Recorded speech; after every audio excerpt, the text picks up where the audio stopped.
धर्मपुर नाम की एक नगरी थी। उसमें धर्मशील नाम का एक राजा राज करता था।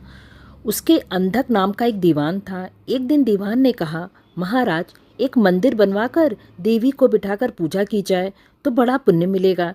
राजा ने ऐसा ही किया। एक दिन देवी ने प्रसन्न होकर उससे वर मांगने को कहा। राजा के कोई संतान नहीं थी। उसने देवी से पुत्र मांगा। देवी बोली, अच्छी बात है, तुझे बहुत प्रतापी पुत्र प्राप्त होगा। कुछ दिन बाद राजा के एक लड़का हुआ।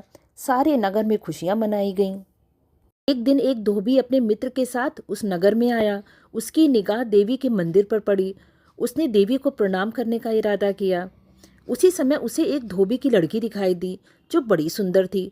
उसे देखकर वह इतना पागल हो गया कि उसने मंदिर में जाकर देवी से प्रार्थना की कि हे देवी, यह लड़की मुझे मिल जाए। अगर मिल गई तो मैं अपना सिर तुझ पर चढ़ा दूंगा। इसके बाद वह हर घड़ी बेचैन रहने लगा। उसके मित्र ने उसके पिता से उसका सारा हाल कहा। अपने बेटे की यह हालत देखकर वह लड़की के पिता के पास गया और उसके अनुरोध करने पर दोनों का विवाह हो गया। विवाह के कुछ दिन बाद लड़की के पिता के यहाँ उत्सव हुआ। उसमें शामिल होने के लिए न्योता आया। मित्र को साथ ले धोबी और उसकी पत्नी चल दिए।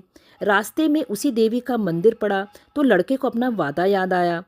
उसने मित्र और स्त्री को थोड़ी देर रुकने को कहा और स्वयं जाकर देवी को प्रणाम करके इतनी जोर से तलवार मारी कि उसका सिर धड़ से अलग हो गया। देर हो जाने पर जब उसका मित्र मंदिर के अंदर गया तो देखता क्या है, उसके मित्र का सिर धड़ से अलग पड़ा है। उसने सोचा, यह दुनिया बड़ी बुरी है।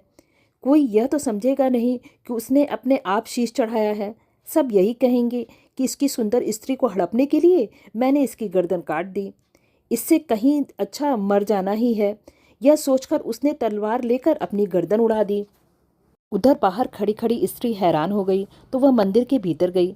देखकर चकित रह गई। सोचने लगी कि दुनिया कहेगी यह बुरी औरत होगी, इसीलिए दोनों को मार आई। इस बदनामी से तो मर जाना अच्छा है। यह सोच उसने तलवार उठाई और जैसे ही गर्दन पर मारनी चाहिए, देवी प्रकट होकर उसका हाथ पकड़ ली और कहने लगी, मैं तुझ पर प्रसन्न हूँ, जो चाहो सो मांगो। स्त्री बोली, हे देवी, इन दोनों को जिंदा कर दो। देवी ने कहा, अच्छा, तुम दोनों का सिर धड़ से मिलाकर रख दो। घबराहट में स्त्री ने सिर जोड़े तो गलती से एक का सिर दूसरे के धड़ पर लग गया। देवी ने दोनों को जिंदा कर दिया। अब वे दोनों आपस में झगड़ने लगे। एक कहता था कि यह मेरी स्त्री है और दूसरा कहता यह मेरी। बैताल बोला, हे राजन, बताओ यह स्त्री किसकी होगी।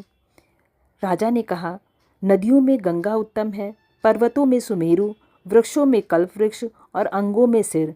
इसीलिए उस स्त्री के पति का सिर जिस भी शरीर पर लगा होगा वही उसका पति होना चाहिए।